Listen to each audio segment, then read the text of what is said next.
This one can inject 10 people. Imagine living in a country where dodgy doctors and crooked chemists steal life-saving drugs destined for the sick.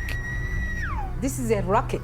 It's a racket of people who are out there to make money out of drugs that are supposed to be given to patients free of charge. A medical mafia motivated by greed rather than care of patients. We are dealing with lives. We're not talking about spare parts of a car. We're talking about actually lives. My name is Solomon Serwanja. I am an investigative journalist and a presenter on Ugandan TV.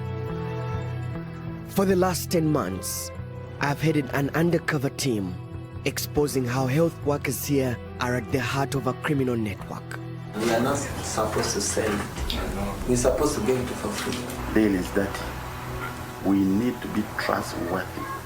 We have been in this game for so long now. Drugs. The business of drugs is more lucrative than the business of God. But as we dig deeper into this murky world, things start to go wrong. My undercover team is snatched. They were taken, could be some bad cops or rogue guys or criminal guys who are holding them, and they may want a ransom, and that when it gets to that, then you get scared, man. You get really, really, really scared.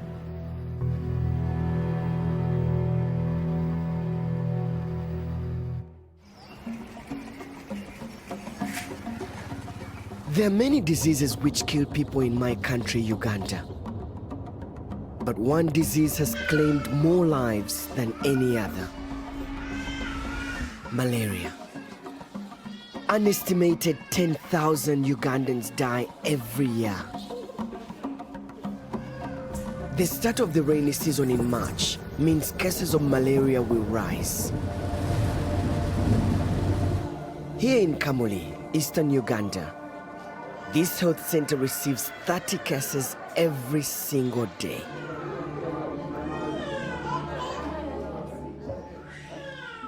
Almost all of them are children.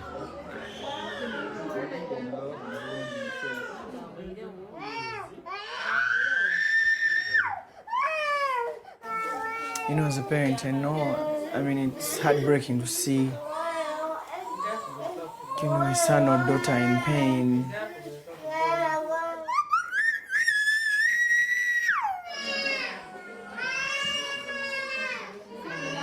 Some of these parents bring their kids, late when the malaria has increased from manageable to worse.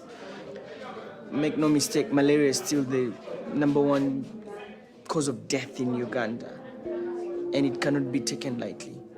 Medicine to treat malaria and other diseases is given out free by our government, but only when they're in stock. When drugs run out, as too often seems the case, patients have to pay, and parents, many of them poor, cannot afford it. Although actually sometimes dip into my pocket. So it's an expensive drug for these poor people here. They can't afford. So do you think then... They die so much. Patients die. Children die. I should admit they die.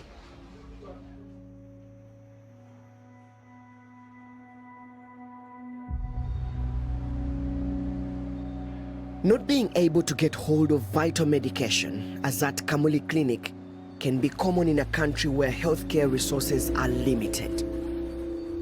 Government and foreign aid can only cover 67% of the country's needs. But there is a darker side as to why other Ugandan children cannot get free access to drugs like anti-malarials they need to survive. Medicine theft. This president and his government, they are buying the drugs, but his drugs are being robbed out of this country. It is hurting. And even more disturbing, it is medicine theft by medical professionals. It's sad that some people, not all, we have very good health workers who are committed to their job and who want to serve the population. But we have a few rotten eggs that are actually doing this. And we need to get these rotten eggs out of the basket. The only way to infiltrate the murky, dangerous world of the medicine mafia is to go undercover. We worked with a government insider, sick of the corruption, willing to guide us into the inner sanctum. We are protecting his identity for his own safety.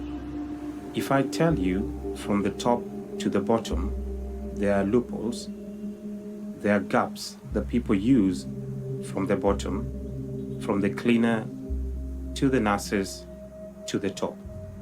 It's really very hard to fight them unless you have the will and the power to fight it. Why have you decided to speak up and speak out about this vice, knowing all the risks that are involved? Because the efforts to fight it are really insignificant, the drugs that are being stolen are worth millions. And if we don't try to stop that habit, then it will go on and on and on and on. Yeah, of course it's bad. We feel bad, I feel bad. We know that there are health workers involved in this, and some of them have actually been arrested. But of course, the problem still continues. Our undercover mission starts in Uganda's capital, Kampala. As my face is too well known in Uganda, I cannot go undercover. So I put together an undercover team, journalists Kasim Mohammed and Godfrey Badevi. We'll be here waiting. They will pose as foreign businessmen, wanting to buy stolen Ugandan government drugs. They are easy to spot. Boxes are stamped UG, Government of Uganda, not for sale. It's supposed to be an anti-theft measure. Our first target is pharmacist Richard Oraja, said by underworld contacts to sell stolen UG medicine onto the black market. Richard works at this private pharmacy, but he's also a pharmacist at one of Uganda's main hospitals, Chirudu. I'm a bit caught up, but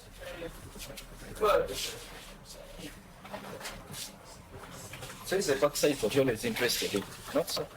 Would he sell us a large batch of a UG anti-malaria called Lumatem under the counter? What is interested in this type? Yeah. The one for UG, it's there. It's there. I'm going to get you. I just wanted to show you the pack size. So the 10, I'm going to give you the 10 at 350. You know, currently, the problem is what? Prices are strictly high, and the competition for UG is high.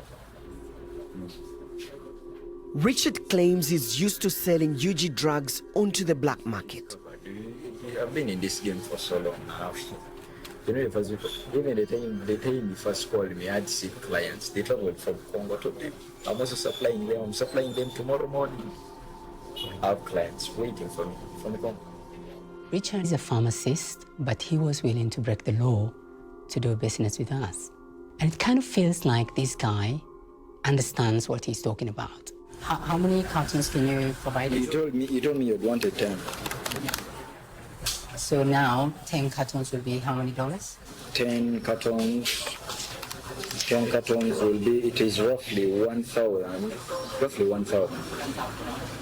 We do a deal and give Richard a $100 deposit, which he pops into his pocket. He promises to deliver the following day. But where, we wondered, does he source the UG drugs he claims to sell? The answer was surprising. I go to interview. Okay. I go to National Medical Store and see I can buy us and get for you the goods. Okay. The National Medical Stores, or NMS for short, is where all government drugs are stored before they're distributed across the country. Him having access to NMS is what gives us the confidence, is what gave us the go-ahead to really think he's the right guy we should be working with.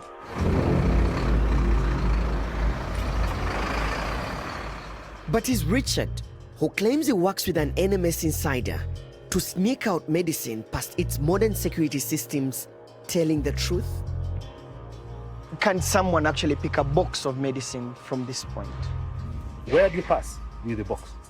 Because you saw security guards here, you saw security guards at the exit, the cameras are here. their systems monitoring. So where do you, if you picked it, if I picked it, where do I pass with it? If the NMS says that this is not possible, why is Richard saying he's done business with them before? Can this system be beaten? You cannot beat it. But what happens when medicines leave the NMS? The challenge is that our mandate by law does not allow us to ask for accountability from the health facilities.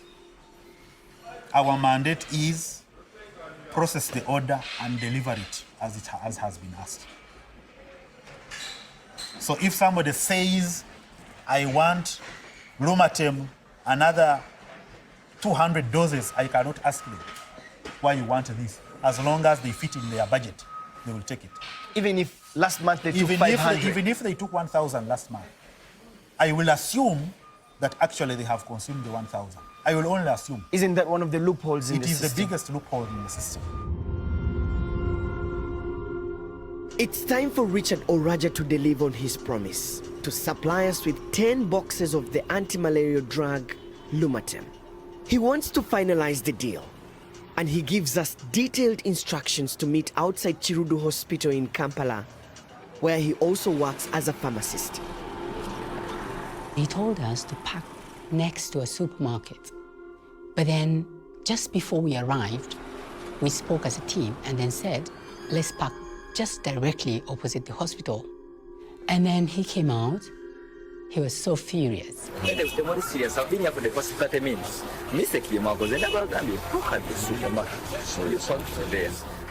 Richard is angry because the team parked in a spot covered by security cameras. I told him to park at the supermarket next, not opposite, next. That's the pharmaceutical. Although angry, Richard says he is still committed to delivering stolen medicine. Cash is on delivery. On delivery.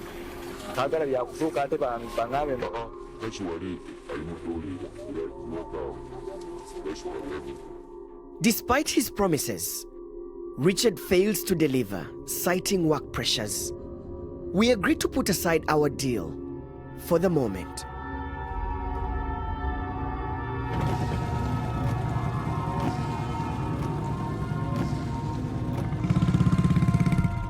Later, while reviewing the undercover footage, we spot something strange. We noticed there were a couple of guys who were standing outside after we reviewed the video that we filmed on that day. When you look at all the frames, there's so many people just moving around the same scene, like doing grounds around the van, behind the van. I got suspicious. I remember I told my colleague, did you see that guy? When you go into such a project, you're hunting down guys, mafias who are dealing drugs. You gotta be careful, man.